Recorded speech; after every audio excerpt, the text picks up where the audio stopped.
Je rentre chez ma mère. Tu vas où? Non, j'ai besoin de changer d'air. Laisse-moi. Non, je rentre chez ma mère. Mon Dieu, mais cette série va nous rendre fous, les gars. Entre Aïda qui a décidé de quitter son foyer, Tima qui veut divorcer et Safia qui a quitté Mousse. Oh my god, mais ça c'est vraiment kabakomatique là. Dans cette vidéo, on va donc passer en revue ce dernier épisode. Hein. Franchement, il est à TV, faut pas nous faire des choses comme ça. Non, il y avait trop de rebondissements là. Aïda a donc décidé de quitter Cher. Hein. Je continue à penser que ce n'est vraiment pas la meilleure attitude à avoir, Aïda. Hein. Elle est en train de détruire son mariage à cause du manque de communication. Mais d'un côté, je la comprends, hein. Je comprends sa douleur. C'est dur hein, dans la société dans laquelle on est d'être une femme et de savoir qu'on ne pourra pas du tout engendrer, on ne pourra pas du tout avoir un enfant avec la personne qu'on aime quoi. Avec toute la pression que Aïda subit, je la comprends tout à fait. Psychologiquement, c'est sûr que c'est pas facile, hein, faut se dire la vérité. Par contre, j'ai beaucoup aimé le comportement de Sheikh. Dès qu'il a compris la situation, il a tout de suite commencé par présenter ses excuses. Hein. Au début, les deux étaient vraiment face à face, en train de se lancer des répliques, mais dès que Cher a compris les choses, il s'est assis, il s'est apaisé et il a commencé par demander pardon quoi. Ça c'est bien, ça c'est le comportement d'un vrai gentleman. Malheureusement ça n'a pas suffi hein. Aïda est toujours aussi énervée, bouleversée par tout ce qui lui arrive. Elle n'est même plus optimiste, elle n'est plus du tout objective. Parce que lorsque Cher lui a parlé de ce que la gynécologue lui a dit, donc faire des tests pour essayer d'engendrer, Aïda ne voulait rien entendre. Et c'est vrai que c'est difficile hein, c'est difficile lorsqu'on te dit que oui, il y a des possibilités, tu continues à espérer, mais qu'au final, en fait, ça ne marche pas. C'est encore pire même en fait. Hein. Donc franchement, je la comprends tout à fait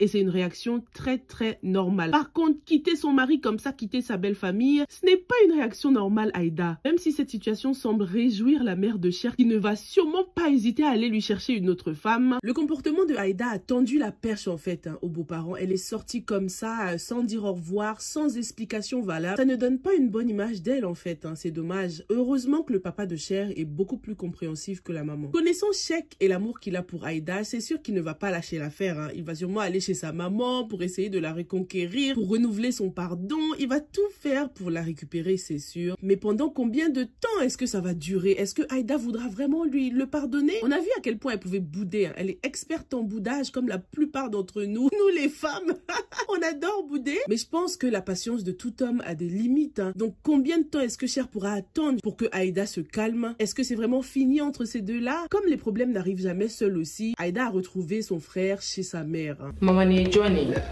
Et pourquoi avec vous maman?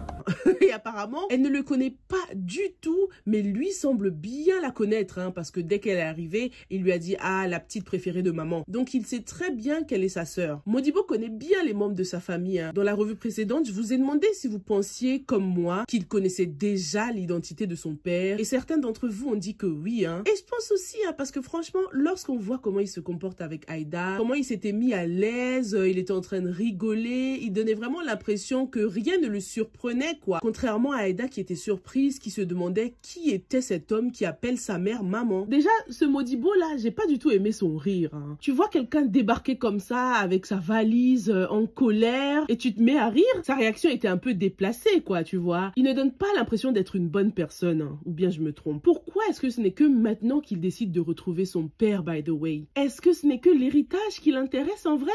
Affaire à suivre les gars. Détective Safia a pris Mousse en flagrant délit. Oh là là, mais comment c'est bien fait pour lui. Je n'éprouve aucune pitié pour Mousse. Hein. Franchement, il a trop déconné. Et il a même de la chance que ce ne soit pas la police qui l'ait pris en filature comme ça, qui l'ait suivi. Parce que Mousse est tellement imprudent avec ses affaires de drogue. Safia a bien fait d'aller voir de ses propres yeux. Parce que c'est sûr qu'il lui aurait sorti d'autres mensonges en mode « Non, je suis livreur de pizza. Non, je suis coursier. Je suis je ne sais quoi. » Donc Safia a bien fait, fini les mensonges. La pauvre, elle est donc retournée chez ses parents en pleurs. Franchement, mieux vaut tard que jamais. Hein. Faut avouer qu'au début, je le trouvais super strict, hein, le papa, mais il avait trop raison en fin de compte. Mousse, je sais vraiment pas ce qu'il pourrait faire hein, pour récupérer Safia. Mousse est notre plus grande déception de la série Héritage. Hein. Lorsqu'il est retourné chez elle, donc il était en train de dire « Ouais, Safia m'a encore fait ça, Safia elle est partie, je suis foutue. » Mais lorsqu'elle était là, t'avais même plus de temps pour elle, Mousse. Hein. T'étais beaucoup plus occupée par ton travail que par elle. Vous ne parliez même plus des choses concrètes, vous ne parliez même plus de mariage ni de l'avenir quoi. Donc elle a bien fait de partir au lieu de rester là à gâcher sa jeunesse quoi. Celle qui en a eu marre que sa jeunesse soit gaspillée aussi, c'est Tima.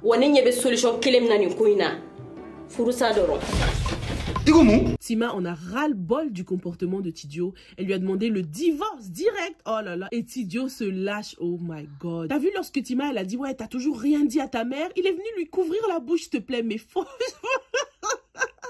Un vrai lâche. Genre non, dis rien, crie pas trop fort. Tidjo, il n'est pas prêt à dire quoi que ce soit à sa mère. Hein. Tima, elle est en train de perdre son temps là. Il ne dira rien. Franchement, elle mérite mieux. Elle mérite un homme qui est prêt à la défendre, à la soutenir. Lorsqu'on voit que Tidjo n'est même pas prêt à dire la simple vérité pour laver le nom de sa femme, ce sera quoi plus tard en fait lorsqu'ils arrivent à faire des enfants? Tout sera toujours de la faute de Tima. Hein. Ce qui est remarquable quand même dans le comportement de Tima, c'est que malgré tout l'amour qu'elle a pour Tidjo, elle décide tout de même de penser à elle-même avant tout et de demander le divorce. Hein. Je sais pas si vous vous rendez compte, mais ce n'est pas du tout une situation facile. Hein. De demander le divorce alors que tu es toujours amoureux de quelqu'un. Tima, elle a vraiment dû peser le pour et le contre avant de prendre cette décision. Elle a vu que Tidjo n'était pas prêt. Hein. Il trouvera toujours des excuses en fait pour ne pas parler à sa mère. Et en attendant, le temps passe et Tima n'a toujours pas d'enfant. Hein. Elle est en train de détruire sa vie, gaspiller sa jeunesse. C'est malheureux, mais c'est la seule solution. Hein. Il faut vraiment qu'il divorce.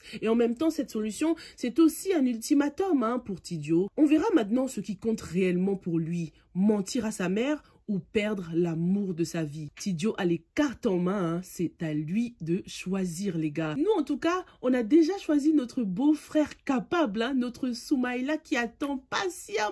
Il attend qu'il n'y ait plus de gardien pour marquer son but. Shoot his shot avec Tima. La team Soumaïla, vous êtes là ou pas? Rokiatou a écouté les conseils d'une coach en ligne. Apparemment, c'est une coach qui est très connue au Mali, non? Dites-moi son nom dans les commentaires si vous le savez. Elle s'est parfumée, elle s'est habillée chic. Mais Karim ne la considérait même pas.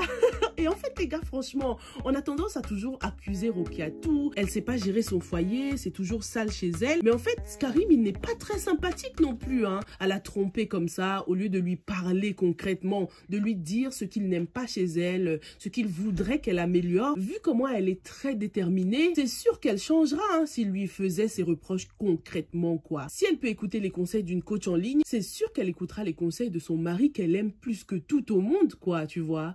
Karim, on remarque qu'il ne parle pas beaucoup, en fait, depuis le début. À chaque fois qu'il rentre à la maison, il ne fait qu'observer, constater.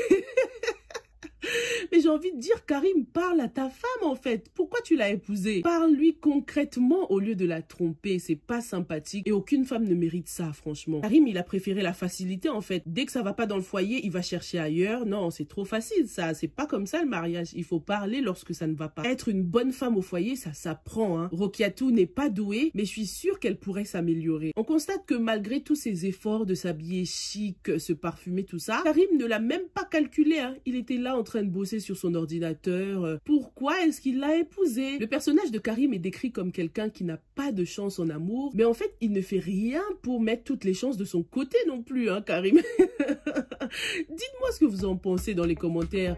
Est-ce que vous pensez que je suis trop dure avec Karim ou bien vous êtes d'accord avec mon point de vue? Rendez-vous du coup ce mercredi, ce soir pour la suite des aventures, les gars. Il faut qu'on découvre les véritables intentions de ce Modibo là. Et en ce qui concerne Tima et Tidjo, Tidjo osera-t-il enfin parler à sa mère ou pas? On verra bien, les gars. Je vous retrouve dans la prochaine sans faute, ok? Stay safe and stay blessed. Bye!